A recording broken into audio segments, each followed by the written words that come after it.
Hola estimados estudiantes, les saluda el profesor Wilmar Ovares.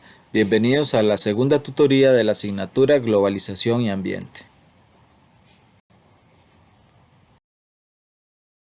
La asignatura tiene un valor de 3 créditos universitarios y el estudiante debe dedicar un mínimo de 135 horas por cuatrimestre para estudiar los contenidos y llevar a cabo las actividades evaluadas.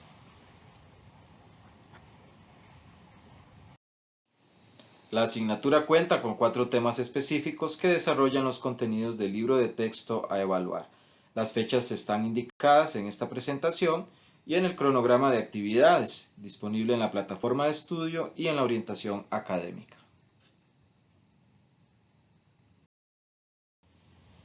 La evaluación de esta asignatura se llevará a cabo por medio de 5 actividades de 20% cada una. Dichas actividades se deben subir a la plataforma de estudio en formato PDF en las fechas así indicadas en la misma plataforma y en esta presentación, como pueden observar. Muy importante recordarles que no hay examen de reposición para esta asignatura, ya que no se van a aplicar exámenes propiamente para evaluar. Cada una de las actividades cuenta con una rúbrica de evaluación en donde el estudiante puede verificar qué es lo que se le pide para que así pueda obtener la mayor cantidad de puntos de la nota. Muy importante no cometer plagio, verificar qué significa eso. En el reglamento estudiantil está definido y es muy importante que el estudiante universitario tenga en consideración la importancia de no cometer este tipo de error académico.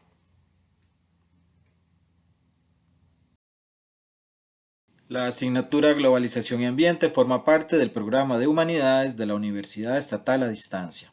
Es ofertado por la Cátedra de Sociedad y Ambiente de la Escuela de Ciencias Exactas y Naturales. Se les recuerda que la UNED no recibe entregas fuera de las fechas establecidas, excepto en algunos casos indicados en el Reglamento General Estudiantil. En estos casos, los estudiantes deben contactar al encargado de la cátedra y presentar las evidencias respectivas. Los estudiantes pueden contactar con su profesor por medio del entorno estudiantil, por medio del correo interno en el entorno y por medio del foro de dudas y consultas. En caso necesario, también se puede contactar con la Cátedra de Sociedad y Ambiente, con la señora María Zúñiga Amador, encargada de cátedra, al 2202-1803 o al correo mzunigaa@uned.ac.cr.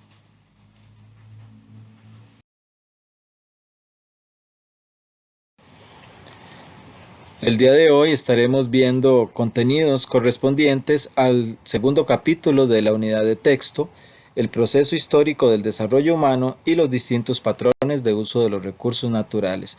Es importante indicar que por la metodología de estudio a distancia, en este tipo de tutoría no podríamos explicar todos los contenidos correspondientes, sino que se dan pautas para que el estudiante sepa cuáles son los temas principales y se dan algunas ideas y conceptos clave para que el estudiante pueda adquirir los conocimientos requeridos para cumplir los objetivos de aprendizaje.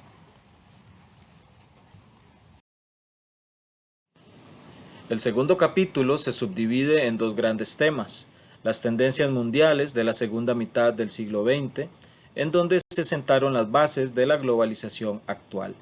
Se analizan los cambios ambientales ocurridos en esta época, así como el cambio climático y el desarrollo socioeconómico de nuestro país. En el segundo subtema, se definen conceptos relacionados con el enfoque del desarrollo sostenible.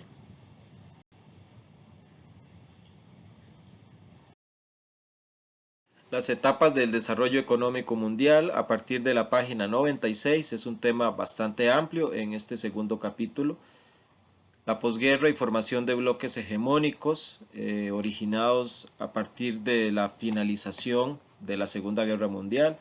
Se ve también la caída del bloque socialista y el fin de la Guerra Fría, la expansión de la economía de mercado y la formación de bloques económicos como producto de una economía capitalista y el desarrollo económico y social del mundo en la actualidad.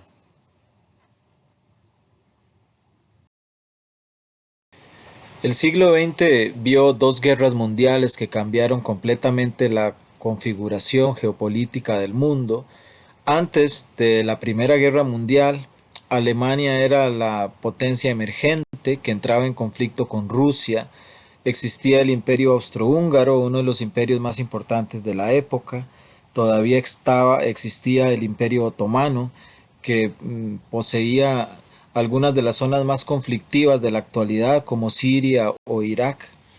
El Reino Unido de la Gran Bretaña estaba presente en Irlanda. Irlanda pertenecía a la Gran Bretaña y eh, todos estos cambios que se fueron dando a partir de las guerras y situaciones económicas como la Gran Depresión llevarían a una segunda guerra que totalmente cambiaría la configuración del mundo a nivel político y traería cambios importantes que llevarían a la actual globalización, de hecho. Después de 1949 queda Europa dividida en diferentes áreas, nuevos países.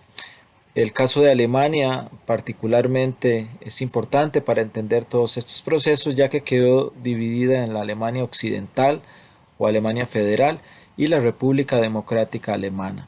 La capital, Berlín, también fue dividida en dos, en lo que fue la Guerra Fría, que fue una época en la que dos bloques específicos, el capitalismo y el comunismo, lucharon por la supremacía mundial. Esto lleva en la carrera armamentística y geopolítica a la creación de dos bloques que definieron toda esta época de la segunda mitad del siglo XX. La OTAN, que todavía existe, la potencia era Estados Unidos, con todos sus aliados en Europa, Canadá e inclusive Turquía.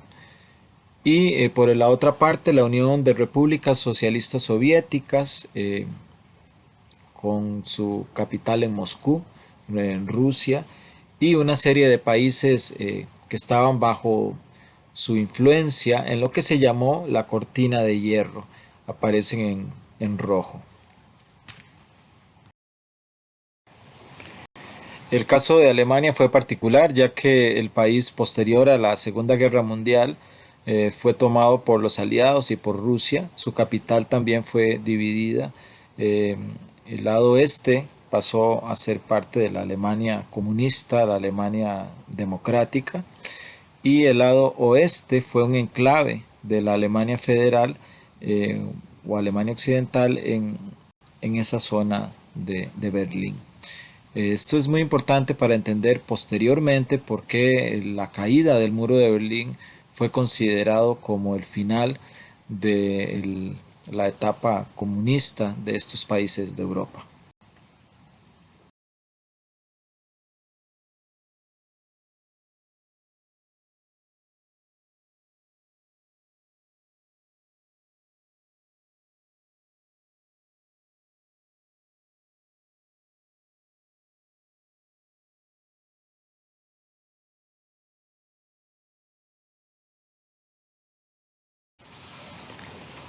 A finales de los años 80 en la Unión Soviética se empiezan a dar cambios importantes ejecutados por el presidente de entonces, Mikhail Gorbachev, por medio de sus políticas de reformas o perestroika, eh, lo cual hizo un cambio radical en la política de esos países hasta el momento. Esto hizo no solo caer todo el sistema comunista poco a poco, país por país, sino también ocasionó que muchos de los países que antes estaban dentro de la esfera de Rusia o de la Unión Soviética pasaran a la esfera de Europa. Con esto se dio un impulso y un paso de una simple comunidad económica europea a una verdadera Unión Europea, incluso a nivel político, como existe el día de hoy. Repúblicas que antes estuvieron integradas en la Unión Soviética como Estonia, Letonia y Lituania pasaron a formar parte de la Unión Europea.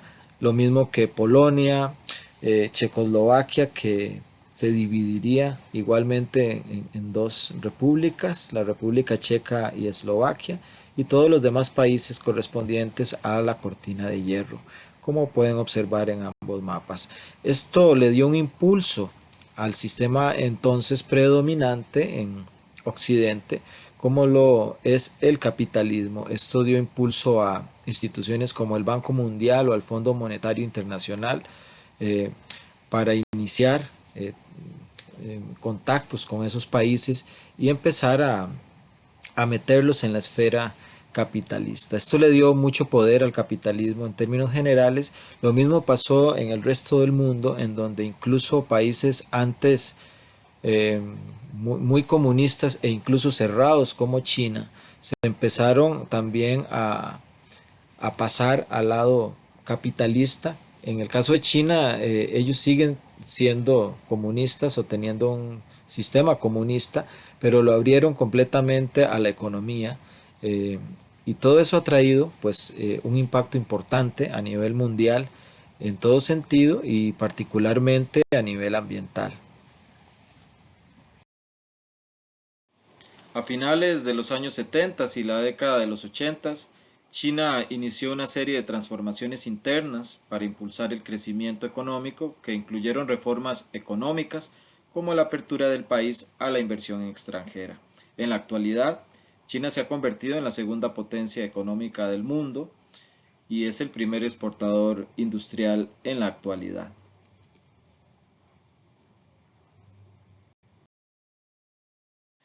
Con la caída del bloque comunista, Estados Unidos pasó a ser la primer superpotencia mundial, allanando con ello el camino al capitalismo como modelo económico predominante. Es a partir de esa época cuando se inicia la expansión del capital transnacional que trae consigo la globalización por medio de instituciones como el Banco Mundial, el Fondo Monetario Internacional y con la expansión de las transnacionales alrededor del mundo. La economía de mercado es hoy el modelo de desarrollo predominante en la mayoría de países del mundo.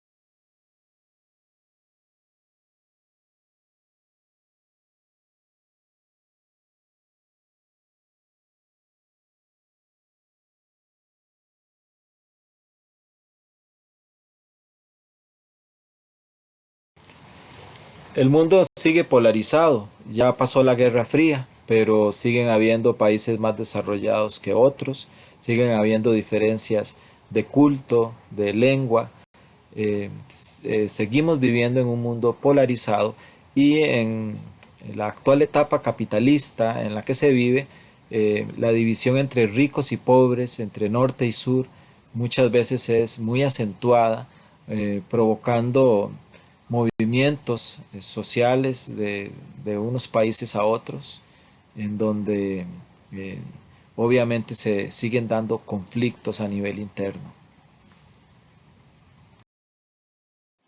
A partir de la página 112 se estudian las transformaciones ambientales ocurridas tanto a nivel mundial como a nivel local.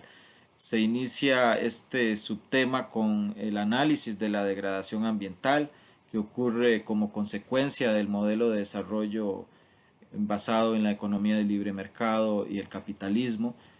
Se continúa con el estudio del cambio climático, algo muy vigente en la actualidad, y se termina este apartado estudiando y analizando las transformaciones del entorno ecológico en nuestro país a raíz de todos estos cambios que se han dado.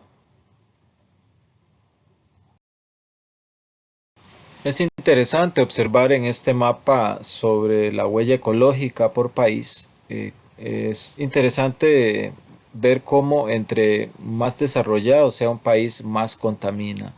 Eso nos da una idea de que posiblemente el sistema imperante en la actualidad no es el idóneo a nivel ambiental, ya que para un país llegar a obtener una renta alta y un alto desarrollo económico, necesita muchas veces contaminar y consumir sus recursos. Esto tiene impacto mundial y aquí es donde empieza también a verse la importancia de llevar los procesos de globalización de forma correcta y promover otras alternativas de desarrollo que no sea un desarrollo desenfrenado, sino un desarrollo que considere también al medio natural.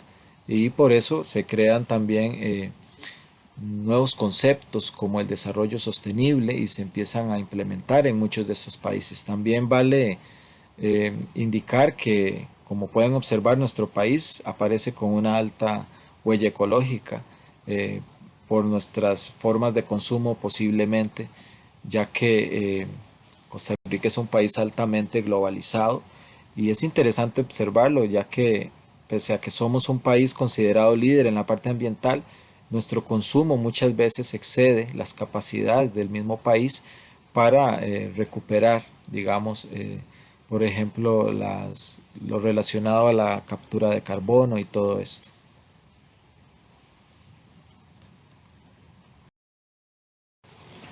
Todos estos cambios y toda esta contaminación producida por los sistemas de producción actuales llevan a realmente impactos importantes, como se puede observar en la presente imagen, con respecto al Polo Norte. Eso es un ejemplo.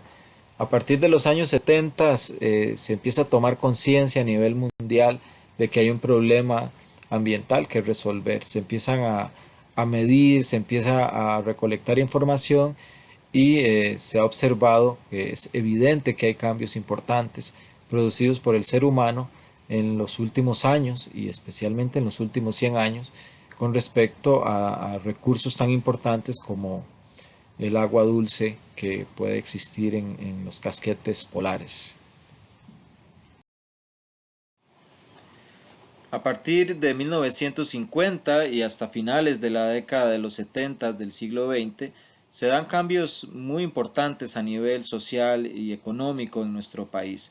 Se lleva a cabo la nacionalización bancaria, se crean instituciones de gran importancia para el desarrollo del país, se impulsa la salud pública y la educación y se da un gran aumento en la inversión social. Todo esto a partir de la página 122 lo pueden ver con mayor detalle. Sin embargo, a pesar de todos estos cambios positivos, también se da un gran desgaste en los recursos naturales del país debido al modelo de desarrollo que se seguía en aquella época.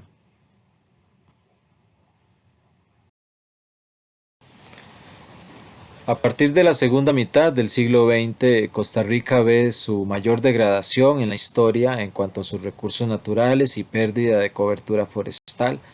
Sin embargo, a partir de los años 90 se empieza un proceso de mejora a nivel ecosistémico, impulsado obviamente por la creación de los parques nacionales años atrás, de forma que Costa Rica, a pesar de que se encuentra en esta época con serios problemas de pérdida de biodiversidad y a nivel ecológico, también puede decirse que es uno de los pocos países del mundo que ha logrado revertir esa tendencia y pasar de ser uno de los países con tasas de deforestación más grandes en el mundo a ser un país considerado líder en la protección ambiental.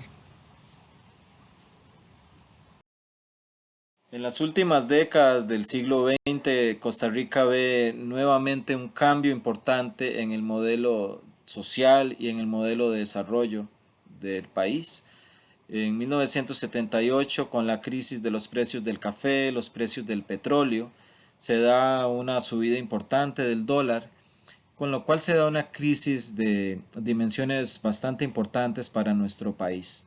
A partir de ahí se da un cambio de una economía agrícola a una economía diversificada, se da una apertura a nivel comercial, se intenta reducir el Estado, cambiando con ello el modelo que venía siguiendo el país a partir de la revolución del 48 y se da un impulso a la economía de libre mercado, con lo cual Costa Rica ingresa formalmente, por decirlo así, al mundo de la globalización.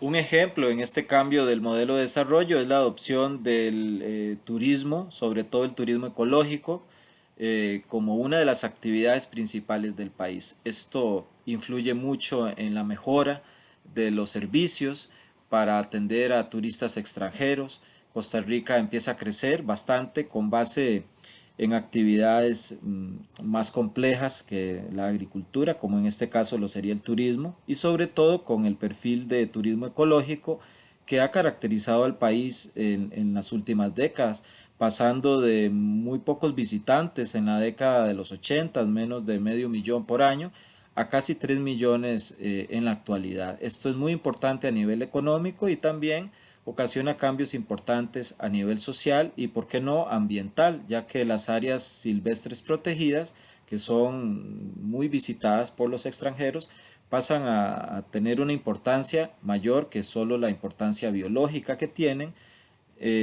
al tener comunidades y actividades ligadas a todas estas áreas.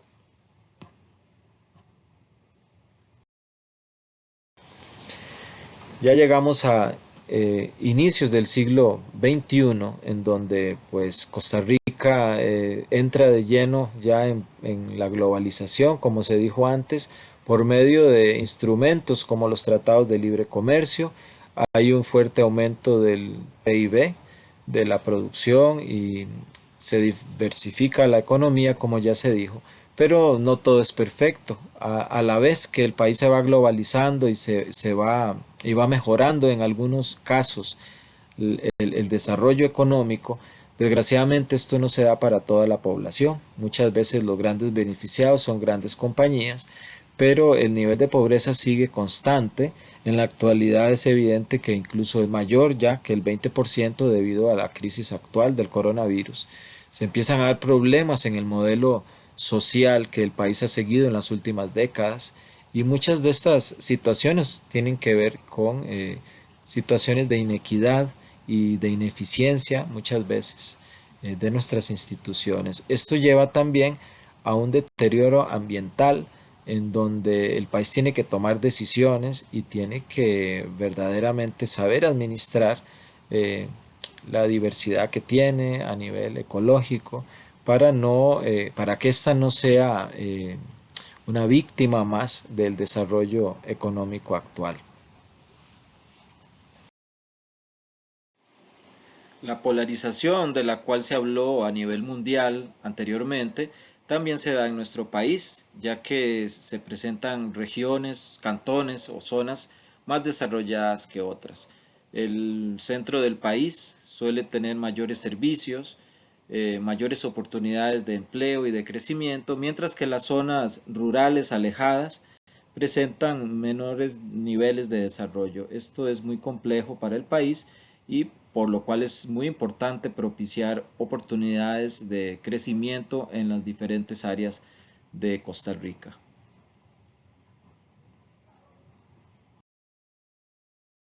A partir de la página 146 se estudian las transformaciones del entorno ecológico nacional, se ven la importancia de las áreas silvestres protegidas para proteger la biodiversidad existente en el país, de gran importancia por muchas razones, entre ellas el turismo que ya se mencionó, la producción de agua, la captura de carbono, por ejemplo. También se ve el uso del suelo y la deforestación, algo de gran importancia, ya que el cambio en los patrones de uso del suelo, como sustituir zonas boscosas o sistemas agroforestales por urbanizaciones o por fábricas, etcétera, también presionan los recursos naturales de nuestro país, lo cual causa problemas a nivel ambiental. Esta contaminación ambiental de nuestros ríos, de nuestro aire, incide también en una menor calidad de vida. Por eso es muy importante tratar de promover un desarrollo que considere la parte ambiental.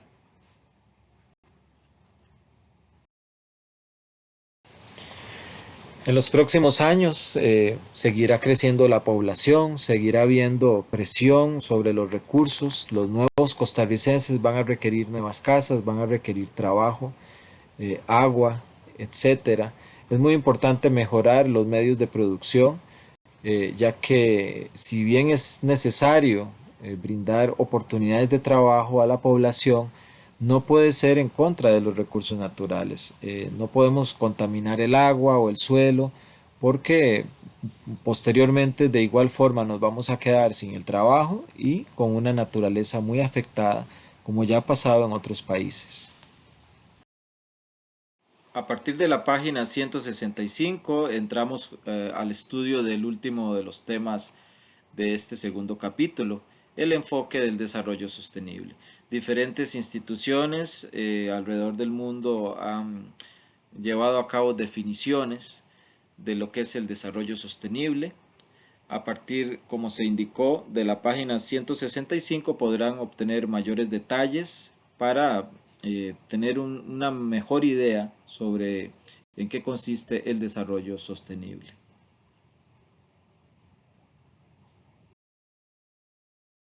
A partir de la página 169, por su parte, se ven otros conceptos afines al desarrollo sostenible, en donde se ve, por ejemplo, lo que es la economía sostenible, una sociedad sostenible, que es el ecodesarrollo, agricultura sostenible, entre otros.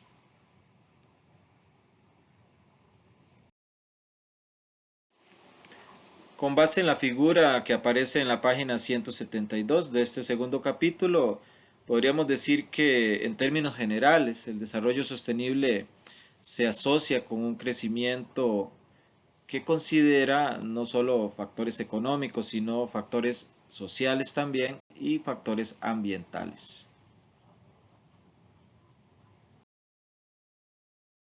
Para culminar con los contenidos de este segundo capítulo, es muy importante entonces considerar los objetivos de desarrollo sostenible promovidos por la Organización de las Naciones Unidas para llevar a cabo un verdadero desarrollo que considere entonces no solo aspectos económicos, sino también sociales y ambientales, para lo cual se crean esos diferentes objetivos con base en los cuales los países, las instituciones, las comunidades deben trabajar. En algunos casos a nivel social, como erradicar la pobreza o el hambre en el mundo, mejorar la educación, pero también a nivel ambiental, como el cuidado de la vida submarina, la acción por el clima o también el manejo correcto de los ecosistemas terrestres y acuáticos.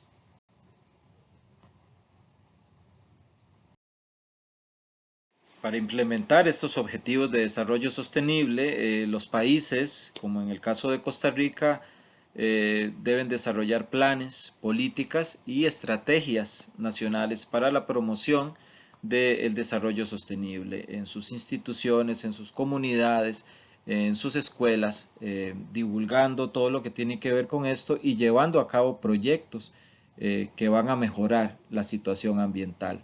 Hay leyes ambientales que deben ser cumplidas, que se les debe dar seguimiento.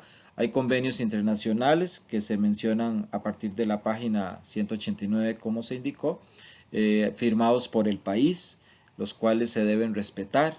Y hay planes nacionales, como un ejemplo el Plan Nacional de Descarbonización, que va a permitir a nuestro país en un futuro tener una mejor calidad de aire, una mejor calidad de vida en términos generales.